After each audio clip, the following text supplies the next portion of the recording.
Muy buenos días con todos, bienvenidos al tercer Congreso Regional de Psicología, primer Congreso Internacional de Psicología, aportes de la psicología a la crisis global actual. Muy bien, el día de hoy nos estamos conectando, siendo ya las 9:03 de la mañana, estamos justamente ya en contacto con nuestro ponente. Nuestro ponente es justamente Marlon Tanto Villegas. Bien, permítame indicarles quién es nuestro ponente.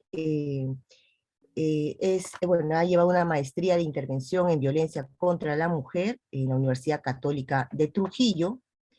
Asimismo, es licenciado en psicología en la Universidad Peruana Unión. Ha estudiado justamente también en la especialidad de es psicoterapeuta en el Instituto Peruano de Orientación Psicológica de la Universidad Autónoma del Perú y la Universidad Simón Bolívar. Asimismo, tiene experiencia como en el Ministerio de la Mujer y Poblaciones Vulnerables, en el Centro Internacional de Estudios Interdisciplinarios, CIESI, en especialización Intervención con agresores por violencia de género. Asimismo, tiene una especialización de prevención e intervención en violencia de género y familia en la Universidad Nacional Mayor de San Marcos. Ha llevado diferentes especialidades en la Universidad Nacional Mayor de San Marcos. Tiene un posgrado de psicología, intervención terapéutica en la violencia familiar y abuso sexual. Asimismo, tiene una especialidad psicológica de forense jurídica en la Universidad Nacional Daniel Alcides Carrión. Posgrado en salud pública, administrativa y ciencias sociales, especialista en masculinidades y prevención de la violencia sexual.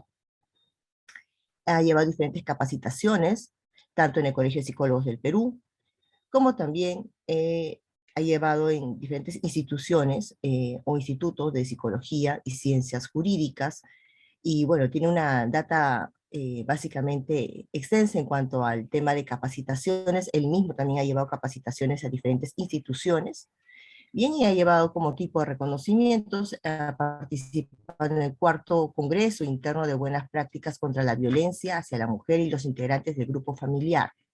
Asimismo, en el año 2015, ha llevado el curso de servicio de calidad a lo largo de ese año en el Ministerio de la Mujer y Poblaciones Vulnerables en el Centro de Atención Institucional CAI Breña. Entonces vamos a dar la bienvenida a nuestro ponente Marlon Tanta Villegas. Buenos días, doctor. ¿Qué tal? No sé si me llegan a escuchar. Muy buenos días con todos y con todas. Es un placer para mí. Igual estamos en esta mesa redonda. Nos ha tocado también trabajar con el licenciado Oscar Guacho, que posteriormente le van a presentar. Bueno, vamos a comenzar. En este trabajo, en esta parte, voy a compartir. No sé si puedo compartir, me parece, las diapositivas para poder ir viendo esta experiencia de trabajo en el cual es la intervención con hombres, ¿no? Con hombres desde la ley 30364, que es la intervención con hombres agresores. Ya puedo compartir.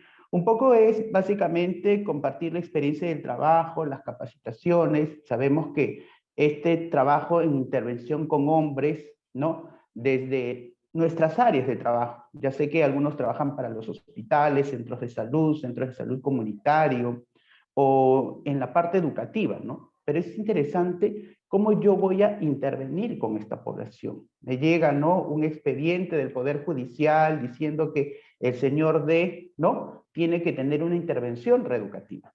Y la ley 30364 menciona, ¿no?, se tiene que realizar una intervención reeducativa con esta población.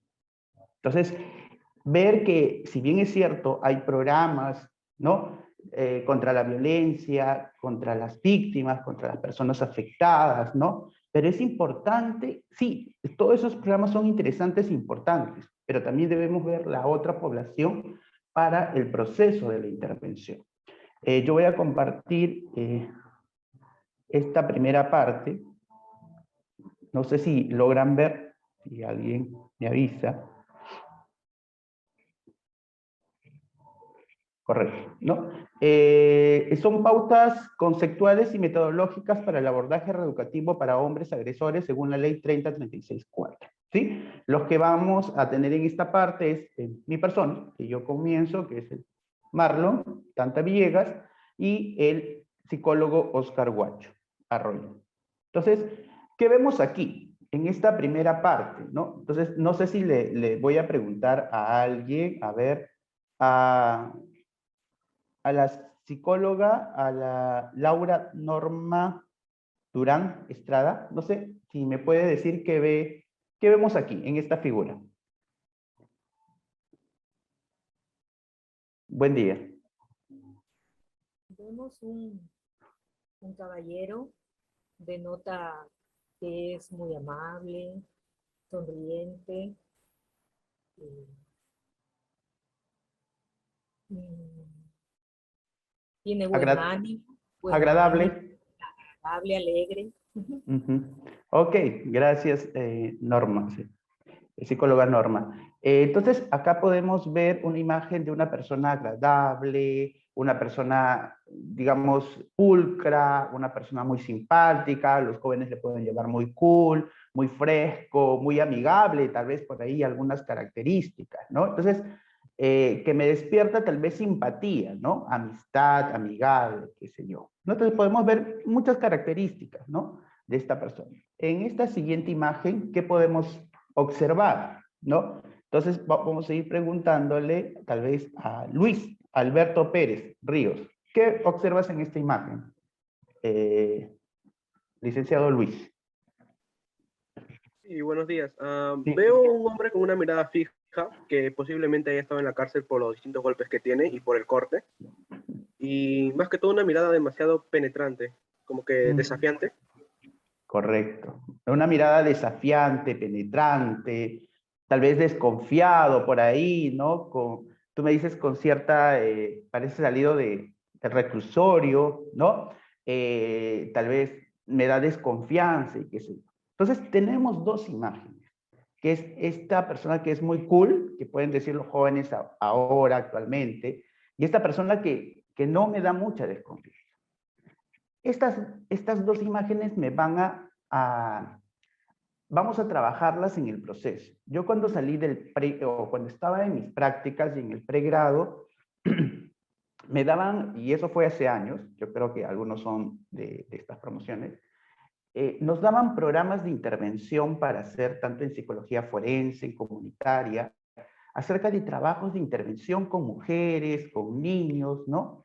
Pero no observábamos la otra parte de agresores, ¿no? Y cuando nos daban esta parte del trabajo con agresores, nos decían ciertas características o un cierto perfil, ¿no? Que nos brindaban, ¿no? Entonces, yo ya tenía una cosmovisión de que la persona agresora era una persona, en ese momento, una persona muy descuidada, una persona que tal vez no terminó los estudios básicos, una persona que era muy hostil o una persona muy desafiante y otras características que voy sumando, ¿no? Y en mi percepción no había esta persona que les estoy mostrando de esta primera figura, muy cool, muy fresco, ¿no? Y me invitaron a hacer, digamos, unas prácticas en un centro. Entonces yo ya tenía eso aquí.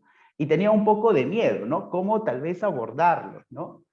Entonces, cuando llego al centro, que me invitaron, ¿no? Era un piloto en ese momento para la intervención con hombres a nivel nacional, porque era un centro de piloto. Entonces, observaba que no solamente venían esta población que yo tenía, sino venían abogados, médicos, docentes, catedráticos, psicólogos, ¿no? Entonces, miren cómo esta cosmovisión o esta visión que tenía de una persona agresora se iba cambiando. Sí, ambos pueden ser agresores. Esta primera imagen, que me da una apariencia de muy cool, muy fresco, muy amigable, puede ser una persona agresora y esta también. Entonces, miren estos estereotipos que nos van marcando y vamos a ir desaprendiendo, pero ir aprendiendo. ¿Qué es la violencia de género? Y eso debemos tener en cuenta, y en esta primera parte vamos a ver 5 diapositivas, luego va a entrar el licenciado Oscar, y luego mi persona con el trabajo que estamos haciendo con el Colegio de Psicólogos del Perú, de la región Lima y Caribe. Es todo acto de agresión física, sexual, económica, emocional, que se desarrolla en un contexto de desequilibrio de poder basado en la manera como se construyen los géneros en nuestra sociedad y a través de los cuales quien detenta el mayor poder busca doblegar la voluntad del otro u otra para mantener el ejercicio de ese poder cuando se encuentra en resistencia o cuando se siente amenazado el orden establecido del cual emana su mayor poder. Entonces, la violencia de género, yo voy a colocarlo acá, es el desequilibrio de poder que se van construyendo los géneros desde nuestra sociedad. Qué interesante, ¿no? Que la violencia de género es una construcción social. Esta construcción social que nosotros dentro del proceso cronológico, evolutivo, nos vamos a ir incorporando ciertos aprendizajes. Y estos aprendizajes van construyendo esta distancia, este alejamiento entre los hombres y mujeres, y los hombres vamos a querer doblegar, ¿no? Vamos a querer imponer nuestra voluntad, nuestro poder hacia las mujeres. Y podemos encontrar una visión panorámica, ¿no? Yo sé que cuando nosotros en esta primera parte de la conquista, en esta primera parte cuando los españoles llegaron a estas partes de Latinoamérica, de América, ¿no? Trajeron, pues, ¿no? La medicina, trajeron la educación, entre comillas, ¿no? Trajeron medicina y trajeron otras cosas más, pero también hubo esta parte de la violencia, ¿no? Vamos a encontrar dentro de varios escritos cómo ellos, dice que doblegaron o vulneraron los derechos de todas las mujeres, ¿no? Y dice que arrasaron contra todas las mujeres, no respetando la edad, no respetando su condición, ¿no? Y abusaron y violaron a todas las mujeres. Entonces, eso nos da un impacto más acerca desde esta parte de la historia. Y vemos que las mujeres, dentro del periodo colonial, emancipación, la república, ¿no? Han sido latigadas con la violencia, ¿no? Y que las mujeres se mantengan en espacios privados. Y eso hemos podido observar cuando vamos a ir viendo, observando, estudiando estas etapas, ¿no? De la historia, ¿no? Cómo se va construyendo los géneros en nuestra sociedad, pero cómo se va manteniendo el ejercicio de poder, ¿no? Y si alguien quiere resistirse, ¿no? El orden establecido emana un poder contra el otro o la otra.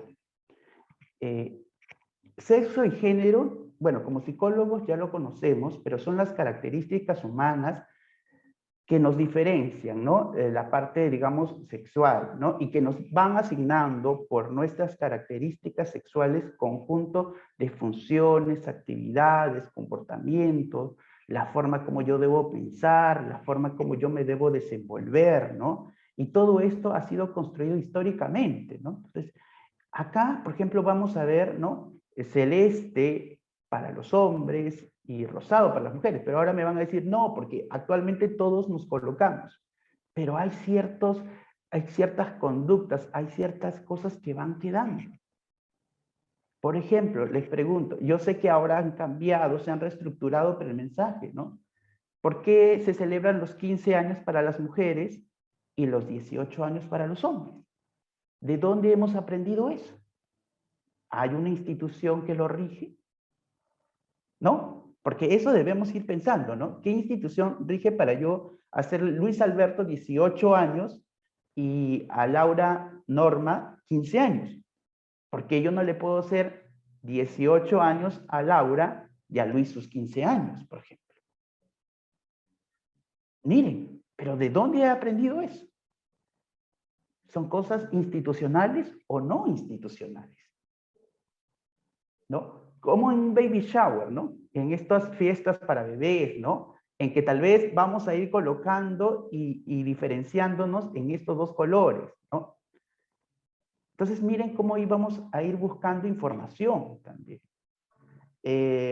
Si, por ejemplo, otro ejemplo podríamos dar que hace años atrás hay ciertas ocupaciones o profesiones que las mujeres y los hombres no podíamos ingresar, ¿no? Es como las mujeres hace 30 años atrás podían ser mecánicas, podían ser en otras ocupaciones, oficios. No, pues, no era bien visto. Igual como varones que tal vez quisieran ser estilistas o quisieran ser modistas o diseñadores de modas o interiores, ¿no? Eran observados, ¿no? Entre comillas, diferentes. Pero esta es la construcción que nos van mencionando. Es a los hombres. ¿Cómo te debes comportar tú? ¿No? En un momento van a decir, ¿no? Párate como hombre, siéntate como hombre, habla como hombre, desplégate como hombre. Y ese es el mensaje que vamos recibiendo nosotros los hombres. ¿Acaso las mujeres reciben, habla como mujer, compórtate como mujer, siéntate como mujer? O sea, sí pueden recibirlo, pero en el impacto es en los hombres, ¿no? Entonces, miren qué características, por nuestras características sexuales, nos van brindando estos comportamientos, cómo yo debo sentir, cómo yo debo pensar, cómo debo actuar por ser hombre o ser mujer desde mis características sexuales. Entonces, hay un conjunto entre los hombres y las mujeres. El sistema de género y el sistema de género, hay la socialización natural y la naturalización de lo social, ¿no? En el espacios, posiciones sociales y modalidades, ¿no? Entre lo masculino y lo femenino, ¿no? Lo masculino es la fuerza, la parte del razonamiento, la parte de ese líder espiritual que va a conducir a la población, ¿no? Y en lo femenino le dejamos la parte emocional, la parte de percibir la naturaleza, ¿no? La parte irracional y la del cuerpo, la del cuidado de su cuerpo, ¿no? La estética, ¿no? Entonces miren cómo ya vamos encontrando estas partes que son interesantes, ¿no? Un sistema de sexo y género es un conjunto de posiciones por el cual una sociedad transforma la sexualidad biológica en productos de actividad humana, en el cual se satisfacen esas necesidades humanas transformadas. Entonces, todas estas, la sociedad transforma todas nuestras características biológicas en productos y actividades humanas que se tienen que satisfacer, ¿no? Entonces, nuestras características, nosotros debemos cumplir esas características, esos comportamientos, para que una sociedad pueda satisfacerse. El término de género recoge las características y los rasgos considerados socioculturalmente apropiados para los hombres y las mujeres.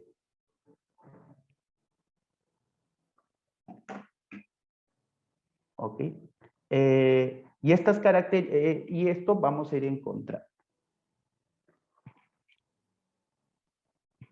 Bueno, vamos a buscar dos sexo y género. Sexo, hombre y mujer, ¿no? Hombre fecunda, la mujer concibe, es algo natural, pero se diferencia biológica.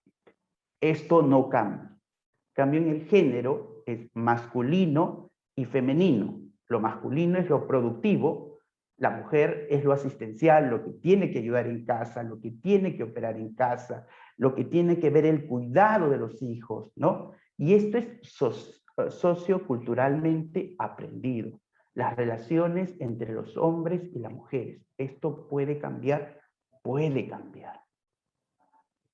Y yo me voy a quedar hasta acá y voy a hablar acerca de la masculinidad hegemónica. La masculinidad hegemónica es esa valla que nos dicen a los hombres, ¿no? Nosotros tenemos una valla muy grande y muy alta que los hombres debemos cumplir. Debemos ser productivos, procreadores, viriles, protectores, ¿no? Porque eso marca la sociedad para nosotros los hombres. La masculinidad hegemónica es el modelo de la masculinidad promovida históricamente y dentro del sistema de género y normas de nuestras relaciones basadas en el cual el ejercicio del poder para la exclusión de las mujeres se comienzan a construir desde la infancia. Sí, se empiezan a construir desde la infancia. Y este mensaje o estos mandatos de la masculinidad que nosotros los hombres recibimos, ¿no? Desde la infancia, desde la juventud, lo vamos a poner así, y desde la adultez.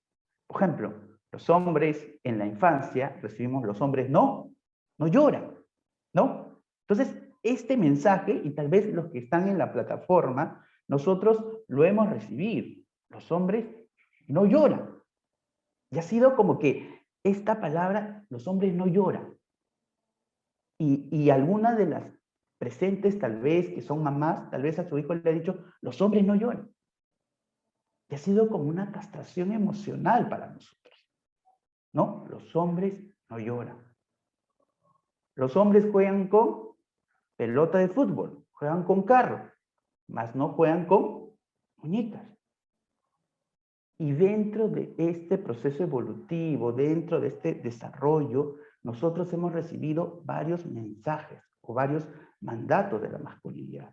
Como a nosotros los hombres nos han dado más permiso para explorar tal vez nuestra sexualidad que a las mujeres. Por ejemplo, para que se haya todo un desarrollo y para que varias de las presentes estén acá en esta plataforma virtual, las mujeres para poder trabajar, ¿ha sido fácil o han tenido que luchar por ese derecho de la empleabilidad y del trabajo? Han tenido que trabajar, han tenido que luchar, han tenido para que ustedes puedan trabajar, para que puedan sufragar también, para que puedan estudiar una carrera universitaria. Cada una de ustedes que está en la plataforma ha tenido que pasar ciertas situaciones. ¿Quién fue la primera mujer universitaria que pisó la Universidad Mayor de San Marcos? Pregunto. Acá se tiene que conocer. En cambio, para los hombres ha sido más permitido todas estas actividades para realizar. Entonces, con algunos psicólogos, con algunos profesionales, pero nos decía, pero estas brechas ya se van, ¿no? Se van acercando, no, porque siguen viendo estas distancias en cuanto a nuestro sistema salarial también, en cuanto también a la participación política de la mujer, ¿no? ¿Cuántas alcaldesas mujeres tenemos en el Perú, por ejemplo? Que eso también hay una brecha también. Entonces, ahí vamos a ir nosotros reflexionando, ¿no? De estas brechas que son estas distancias entre los hombres y las mujeres, ¿no? Entonces, quería darle un poco un escenario. Ahora va a pasar el licenciado Oscar, ¿no? Que ya va a tener, vamos a compartir, y luego la experiencia del trabajo que nosotros vamos a ir realizando, ¿no? O que hemos realizado nosotros y desde el Colegio de Psicólogos con esta población, con el trabajo con hombres, ¿no? Licenciado Oscar, me parece que la licenciada Ortiz le va a presentar para luego.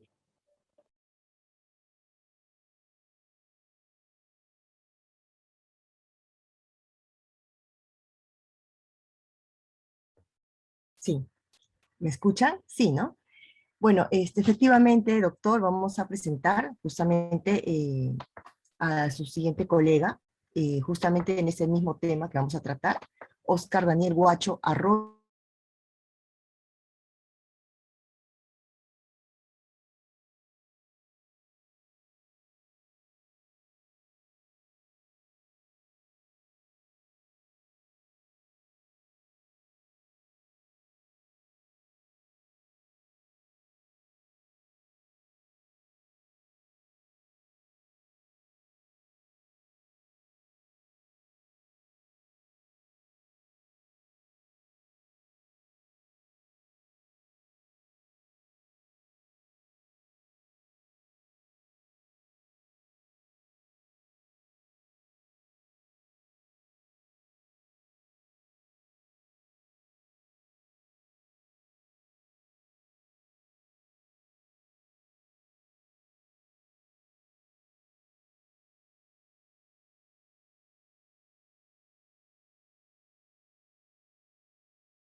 ¿Qué tal? Buenos días con todos. Mi nombre es Álvaro, encargado del Zoom.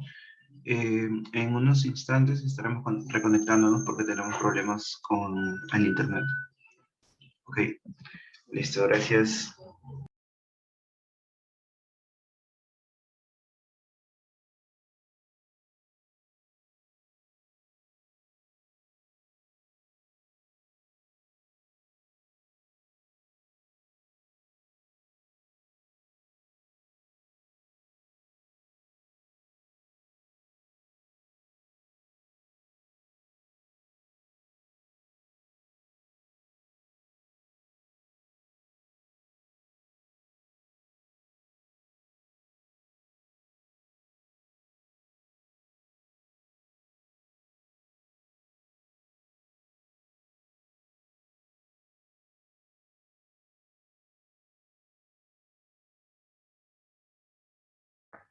Ok, parece que hemos tenido cierto percance con el internet. No sé si he tenido ese mismo percance yo.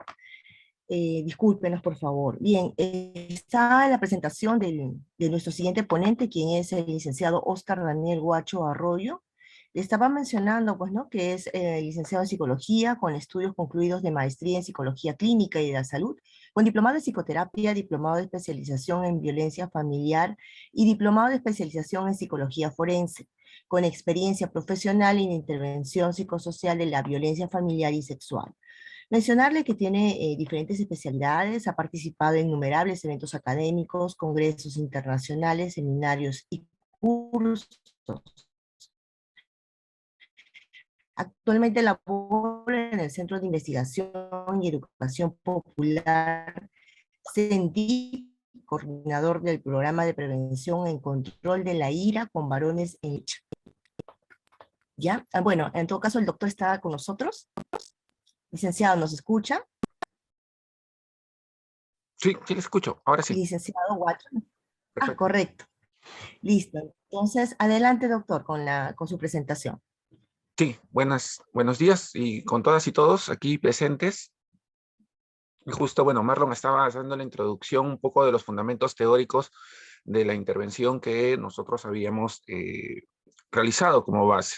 Yo voy a ir un poco más a la historia, a la experiencia, a la vivencia que hemos tenido, ya que cuando se promulga la ley 3364 en el 2015, el 25 de noviembre, justamente en el marco de las celebraciones del Día Internacional de la Mujer, contra la violencia hacia la mujer, y justos por esos días había habido varios casos de feminicidios acá en Perú, en Lima para ser específicos.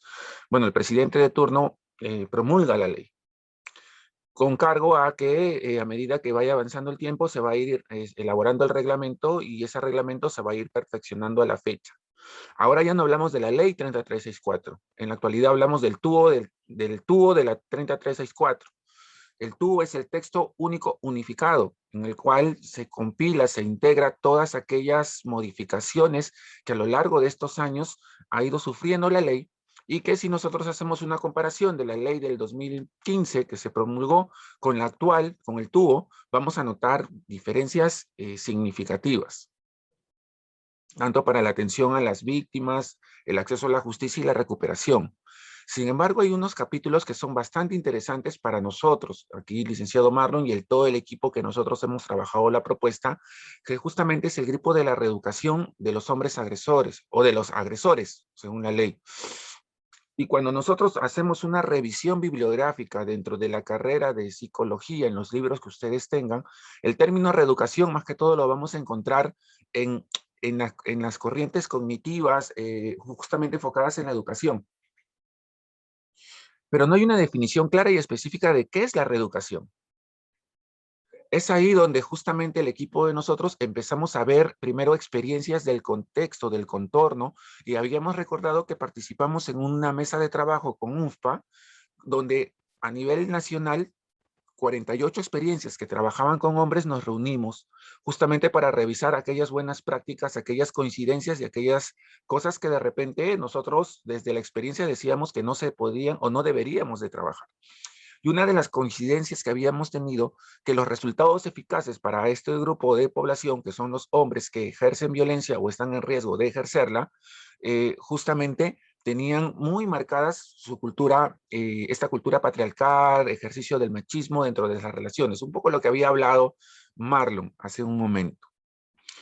Y bueno, veíamos que justamente dentro de las experiencias habían diversas profesiones, habían educadores, psicólogos, sociólogos, entre otras carreras. Como personas también que no tenían una carrera, pero que habían participado tantos años en estos grupos, que bueno, tenían algún tipo de conocimiento desde la experiencia. Es ahí donde una de las conclusiones de este desayuno de trabajo a través de UNFPA era que estas intervenciones deberían de ir o deberían de tener esta perspectiva de género, que si bien es cierto, se está atendiendo al hombre, pero la atención al hombre tenía que tener un fin, que era la protección y la seguridad de la víctima. Y también otra de las conclusiones era de que este trabajo debería ser articulado, o sea, no debería estar aislado dentro de un consultorio, sino debería ser articulado con otras instituciones que ven la problemática, ya que el problema de la violencia es tan complejo, tan transversal, tiene muchas aristas, como lo había nombrado hace Marlon, que no lo podemos de repente o ceñirnos a aquellos mitos de que, bueno, la violencia tiene que ver con la pobreza, con el consumo de alcohol. O sea, no lo podíamos explicar de una forma tan simple. La violencia era más compleja. Y al ser un tema muy complejo, requería el abordaje de diversas instituciones, no solamente para los hombres, sino también para las mujeres, las víctimas y el entorno familiar. Y ahí estábamos nosotros tratando de responder desde la definición de la Organización Mundial de la Salud, que la violencia es un problema biopsicosocial y a veces incluso espiritual, y por lo tanto remarca o exige que las instituciones brinden atención a.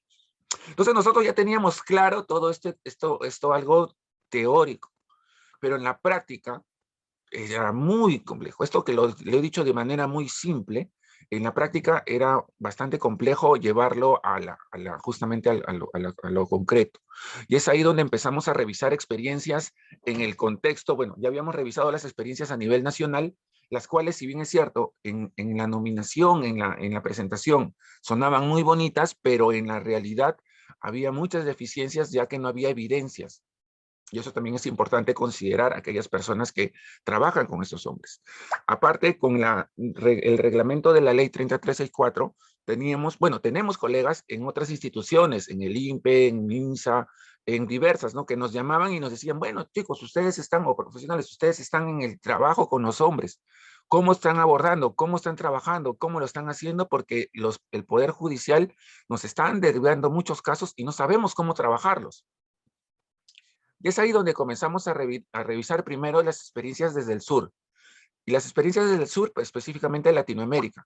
Y allí encontramos, bueno, avances teóricos y metodológicos en Argentina a través de justamente los programas de tratamiento psicológico, vuelvo a enfatizar, a hombres agresores o maltratadores. Y en el cual, bueno, pues nos daban algunos lineamientos, pero siempre partía desde la psicología clínica. Obviamente, cuando hablamos de la psicología clínica, ya estamos dando por sentado de que el problema de la violencia masculina o de la violencia contra la mujer ya tiene una base psicopatológica, cosa que la literatura y la experiencia nos decían que no era así. No podíamos catalogar, ni definir, ni encasillar a estos hombres en modelos psicopatológicos que podrían explicar la violencia, ya que más que modelos psicopatológicos, la violencia respondía a patrones culturales, que ya también lo ha explicado Marlon hace un momento. Fuimos un poquito más al sur a ver otra experiencia y encontramos la experiencia del CERNAM en Chile, de los grupos de Hombres por la Igualdad. Justamente el CERNAM es un análogo al Ministerio de la Mujer, en el cual ellos también tienen una experiencia que justamente partían y recogían y sistematizaban del norte. Y en el norte estaban los grupos de Norteamérica, los grupos de Duluth, Raven, en México, Roberto Garra, en las diversas instituciones y principalmente por Hombres por la Equidad. Y en Centroamérica encontramos a Buen, Antonio Ramírez, varias experiencias que, si bien es cierto, queríamos conocerlas, queríamos revisarlas, las pudimos lograr a través de las publicaciones en la web y logrando algunos libros que no encontrábamos. Y un poco al sur, también en Uruguay, encontrábamos la experiencia que justamente se había colgado de Antonio Ramírez con Darío. Y bueno, decimos, bueno, estas experiencias son tan ricas porque nos dan herramientas, nos dan recursos, nos dan una luz de cómo trabajar reeducación, no psicoterapia. Y justamente ya nos fuimos un poco más hacia Europa. Y en Europa encontramos buenas experiencias sistematizadas, basadas en la experiencia, desde ya, desde un énfasis más grupal. Encontramos al PRI-AMA, que eran las instituciones penitenciarias que venían desarrollando en España. Encontramos desde las universidades diversas experiencias, entre ellas la experiencia de contextos de Marisol Lila y su grupo en la Universidad de Valencia. Encontramos también justamente en el congreso que el licenciado Marlon no lo nombró, yo espero que en algún momento lo nombre, en el Congreso de Psicología Forense, a la doctora Francisca Fariña, que también compartió la experiencia que ellos venían realizando en la, si más no me equivoco, en la Universidad de Santiago de Compostela. Entonces, teníamos la experiencia, teníamos el avisaje y ahora teníamos las revisiones y teníamos que sistematizar bajo estos lineamientos un programa no psicológico, no psicoterapéutico, sino reeducativo. Y para ser reeducativo tenía que cumplir dos objetivos. Uno, basarse en la pedagogía social, para aquellos que de repente un poco no la conocen, es un poco la propuesta de Paulo Freire en la pedagogía del oprimido, y trabajar los diversos componentes del individuo, que era el componente cognitivo, el componente conductual, el componente relacional, el componente contextual, el componente de historia. Entonces, bueno, por allí de repente si hay alguien que es una persona que tiene modificación de conducta, va a decir, no, pero todo eso es conducta. No, bueno, para nosotros teníamos que trabajar y dividirlo de ese modo, de una manera más pedagógica, en el sentido de que para cada intervención teníamos que trabajar, porque las características de estos hombres, si bien es cierto, no correspondían a patrones psicopatológicos claramente definidos, pero veíamos que de repente a nivel de emociones eran analfabetos emocionales, no sabían o no podían expresar sus emociones, tampoco las sabían identificar. Alguien me dirá, bueno, eso es inteligencia emocional. Es un poco más complejo que la inteligencia emocional. Estos hombres estaban en estados de tristeza, de dolor, de furia, y no reconocían. Para ellos era sentirse normal. Y al no reconocerse, no privarse, y esto correspondía a estos patrones, que ya culturalmente también se le dice que tú como hombre no deberías de estar triste, deberías de hacerte respetar y cosas por el estilo, se castraban, se limitaban, se restringían, y por lo tanto también no entendían las emociones de sus parejas y de los hijos e hijas con los cuales vivían. También el componente motivacional, porque estos programas de reeducación son extensos de por sí.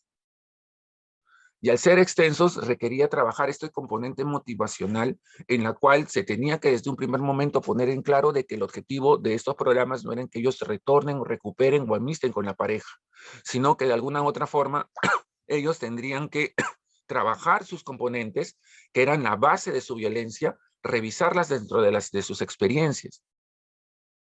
Y aquí venía el tema bien complejo, porque para nosotros, desde la experiencia, era salir de nuestro cuadrado de la psicología donde nos sentíamos tranquilos y empezar a revisar otras corrientes que eran más sociológicas, culturales, de otras disciplinas, antropológicas. No fue simple, no fue fácil, pero lo logramos hacer en el equipo. Trabajamos en un nivel más sinérgico, y justamente para poder brindar la experiencia que el día de hoy el licenciado Marlon va a dar, es que nosotros primero tuvimos que participar como usuarios, trabajar nuestros propios componentes de la violencia. Y esto es bastante importante, porque nosotros como profesionales que hemos crecido en un ambiente, hemos estado impregnados y bombardeados por violencia. Violencia en nuestro entorno, violencia en nuestro barrio, violencia en un centro de estudios, en los medios de comunicación. Y de repente también, ¿por qué no decirlo? Hemos recibido violencia. Y por lo tanto ejercemos alguna forma de violencia. Y era importante trabajar en nosotros, conocernos, para nosotros poder ayudar a otras personas, poder establecer una relación, un vínculo, un rapport, un entendimiento, tener la empatía, tener esos componentes que son, de repente, en la literatura, suenan muy rimbombantes y muy de nosotros, pero en la práctica, ponerlos sobre la mesa, trabajarlos y evidenciarlos, se hace difícil. Entonces, al menos mi persona estuvo cerca de 2 años como participante, como usuario en uno de estos programas reeducativos, que justamente lo hizo la Universidad Peruana Cayetano Heredia.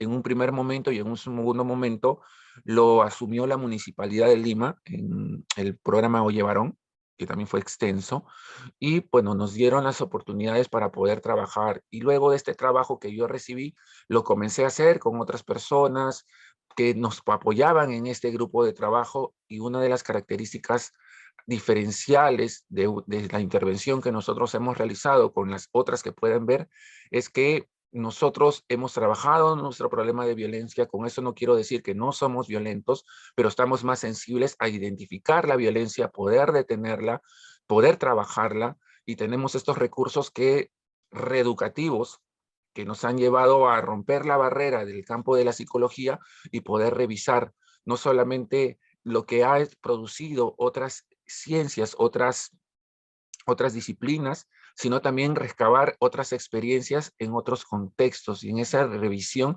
hemos conocido muy buenas personas. También estuvimos en el seminario de políticas públicas donde vinieron los norteamericanos. Justo los que habíamos leído vinieron, que también se dio en convenio en el MIN con la Universidad Cayetano Heredia, y podemos tener ese acercamiento. Conversamos con Roberto, conocimos a Roberto Garda, conocimos a varios españoles en relación a la experiencia, porque por ahí tuvimos la oportunidad de conocerlos.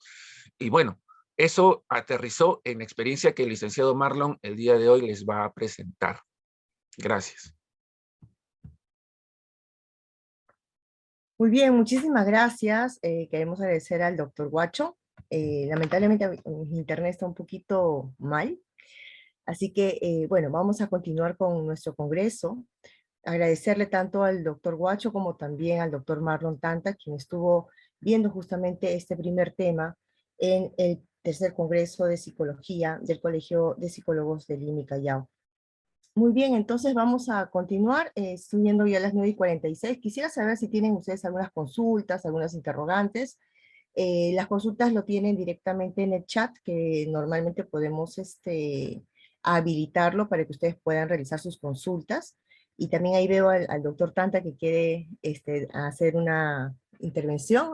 Por favor, André, ¿le puedes habilitar el audio? Sí, adelante, doctor. Okay. Sí, rápidamente vamos a ver el trabajo de la experiencia que hemos hecho con el Colegio de Psicólogos, con el licenciado Oscar y con ¿Ya? el equipo. Rápidamente, porque hacemos con el tiempo. Ok. Muy bien, ya, bueno, tenemos la problemática, era la violencia contra las mujeres en sus distintas formas y modalidades. Era una problemática ya que era la vulneración de los derechos, ¿no? De las mujeres. Entonces, viendo ya teniendo esta problemática, nosotros hemos elaborado un programa, ¿no? Que es Control de la Ira para Varones. Pero antes de eso, ver lo que también decía Oscar un poco, ¿no? Ver algunos antecedentes, ¿no? En el 2004, en el Perú se realizó el programa de hombres que renuncian a su violencia. En el 2007 ya el Estado vio un programa piloto, elaborando un programa piloto que era a través, en ese momento era el MINDES y la Asociación ADRA Perú, que era el Centro de Atención Institucional frente a la Violencia Familiar. En el 2010 ya este piloto ya se emplea como un servicio, que era el Centro de Atención Institucional, ¿no? CAI, que es la atención a hombres judicializados, ¿no? Y que en la actualidad continúa. Y en el 2015, lo que es la Municipalidad de Lima elaboró, implementó un programa denominado Oye Varón, ¿sí? Nosotros estamos en el programa, es Control de la Ira para Varones, que actualmente el Centro de Atención de Investigación y Promoción Popular, CENDIP, ha implementado un programa de control de ira para varones para disminuir los índices de violencia contra la mujer y los integrantes del grupo familiar, ¿no? Que es una problemática en el ámbito familiar y social, ¿no? Que lo hemos acá realizado, ¿no? Con grupos de varones en 2 jurisdicciones, que es en Huaycán y en el Agustino, ¿no? Y ahí ustedes puedan ver que es la participación de los facilitadores, pero también de los participantes, ¿no? El objetivo es brindar a los hombres agresores herramientas para que identifiquen y comprendan las causas de sus comportamientos violentos.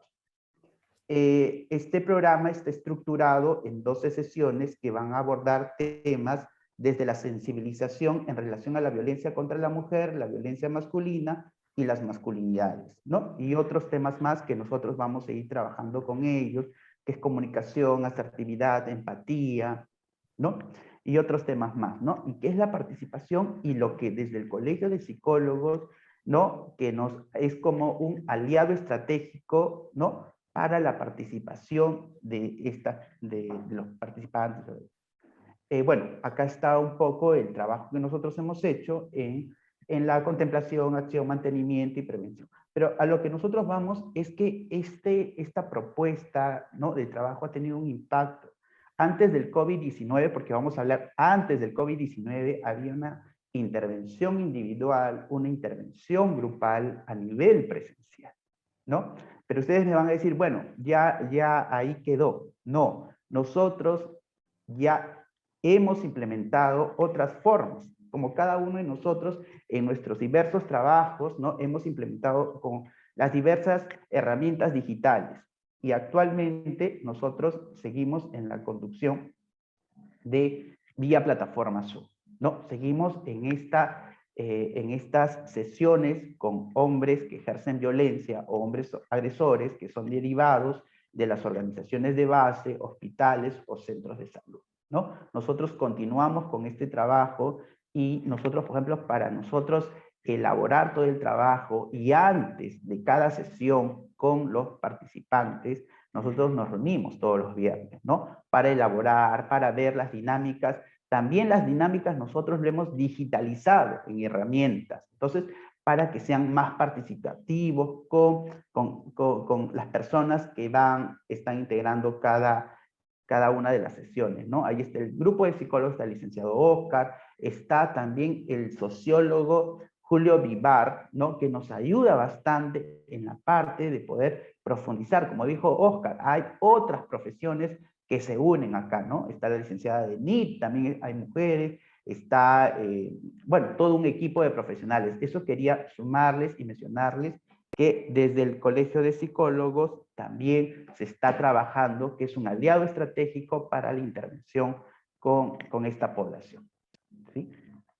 Es lo que quería mencionar. Gracias. Gracias, doctor Tanta, por justamente dar esta intervención respecto a su trabajo que está realizando conjuntamente con el Colegio CDR1 Lima y Callao, presidida por el doctor David Villarreal y su consejo directivo, ¿no?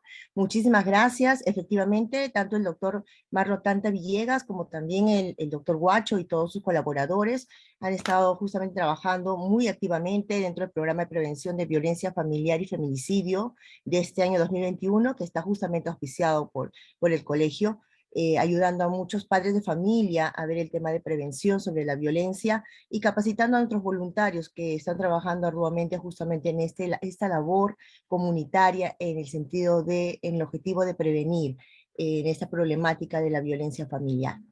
Muy bien, entonces vamos a seguir continuando. Ahora, por favor, si tienen consultas, escriban en el chat, doctor Tanta, por favor, para que pueda absolver algunas dudas que tengan nuestros participantes del presente congreso y que pueda también ser un aporte para cada una de las profesionales que trabajan esta problemática. Acá dice Karina Palacios, ¿no? ¿Cómo captan a los varones para que participen de las capacitaciones o talleres? Doctor Tanta, a ver si usted podría absorber la duda. Sí, André, sí, para que pueda activar el micrófono, por favor, André. Sí. Ok, gracias.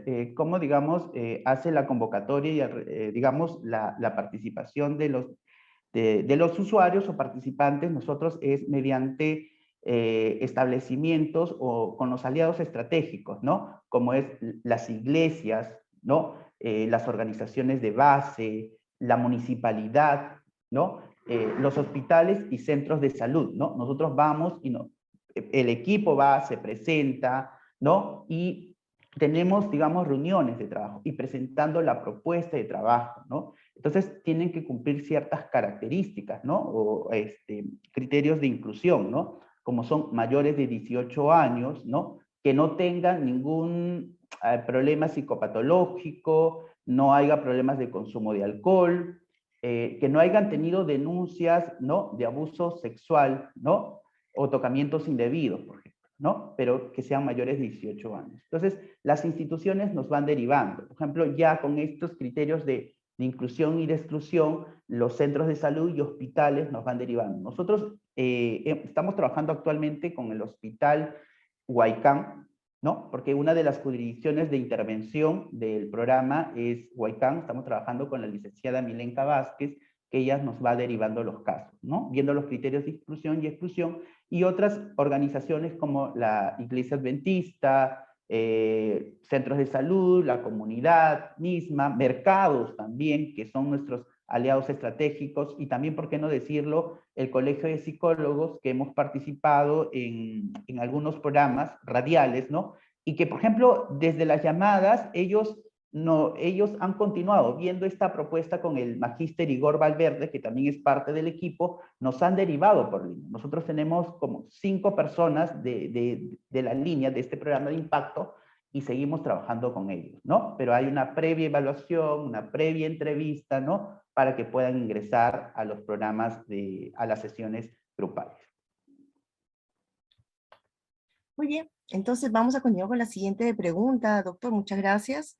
Efectivamente, básicamente la mayor cantidad de pacientes que se tiene o algunos interesados con respecto a las capacitaciones o los talleres se da a través de tanto de los medios de comunicación auspiciados justamente por el Colegio de Psicólogos, como también dentro del programa de prevención hay algunos padres de familia que quisieran entrar en estos talleres, entonces se trata de involucrar. Se brindan los números y los teléfonos de estas personas y evidentemente el doctor Tanta está comunicándose con ellos, ¿no? Bueno, con respecto hay otra pregunta, doctor, dice, ¿existe algún modelo o propuesta de intervención psicológica en agresores? Ya, esa pregunta le dejo para el licenciado Oscar para estar nosotros. Licenciado Oscar, ok. A ver, doctor Huacho, ¿está por ahí, por favor? ¿Ahí el doctor Huacho? Sí, buenas tardes. Sí, buenas. Sí. Miren, Haga la en la pregunta. revisión de experiencias que habíamos tenido, bueno, una de las, bueno, aquellas personas que quieren hacer una revisión de experiencias, se van a dar cuenta que uno de los grandes aportes fue de Enrique Cheburúa, psicólogo justamente del País Vasco, y que él planteaba desde la psicología o la terapia cognitiva conductual un modelo de trabajo cognitivo conductual, grupal, individual. Estoy hablando del año 2017, ¿no? Incluso vamos a ver sus propuestas en un libro que había colgado con otro grupo de psicólogos, Enrique Chaburúa, Paz de Corral, el Manual de Violencia Familiar, donde plantea su evaluación, de las cuales en la actualidad están vigentes su modelo de entrevista semiestructurada, que nos sirve bastante.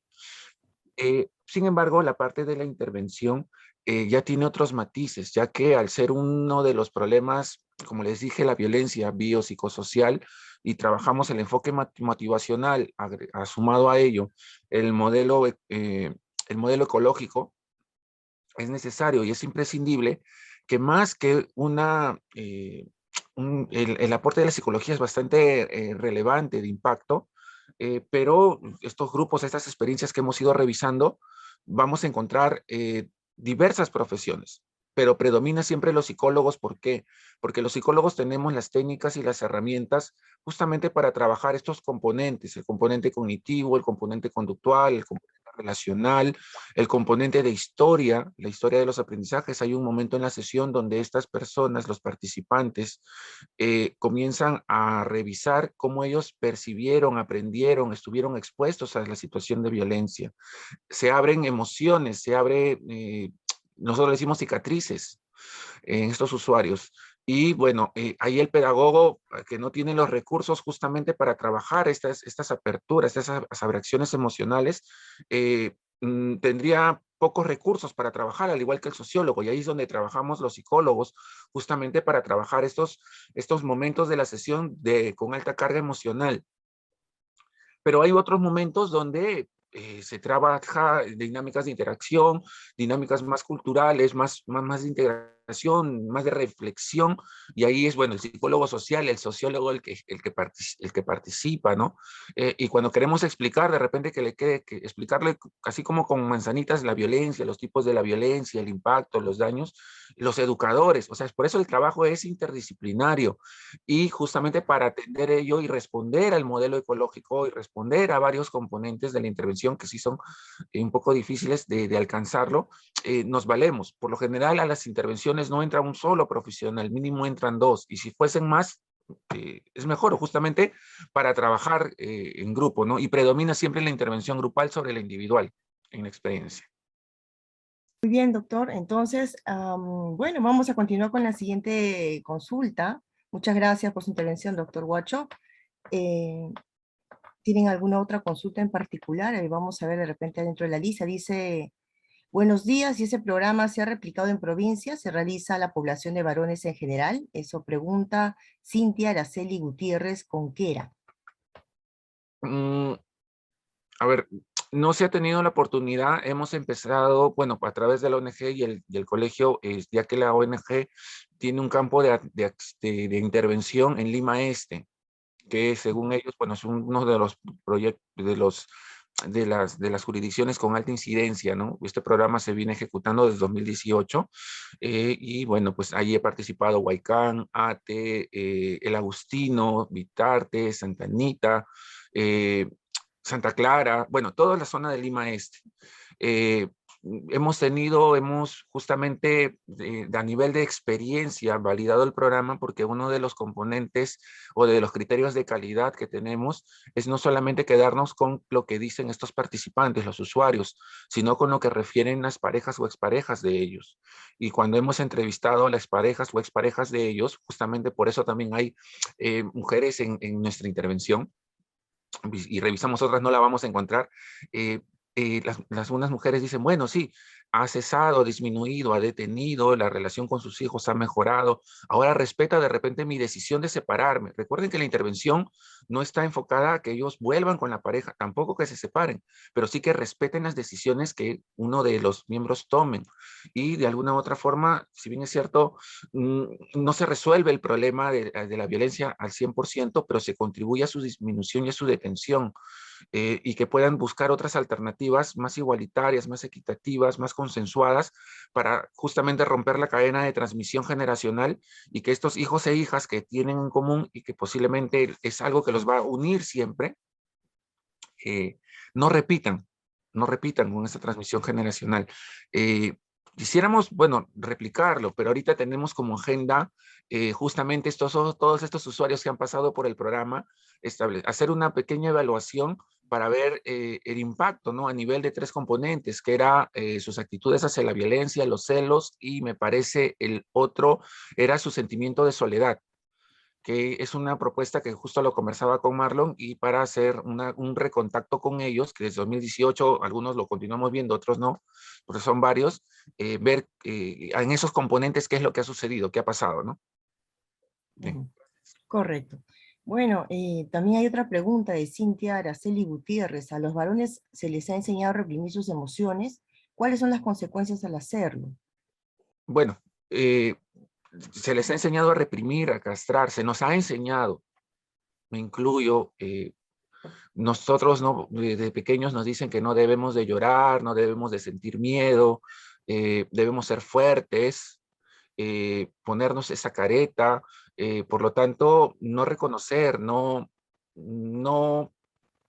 reprimirlas, castrarlas, limitarlas, es algo que ha estado desde nuestra formación. Y no solamente de nuestros padres, sino también de nuestro entorno, de nuestros compañeros, de los docentes, de los adultos.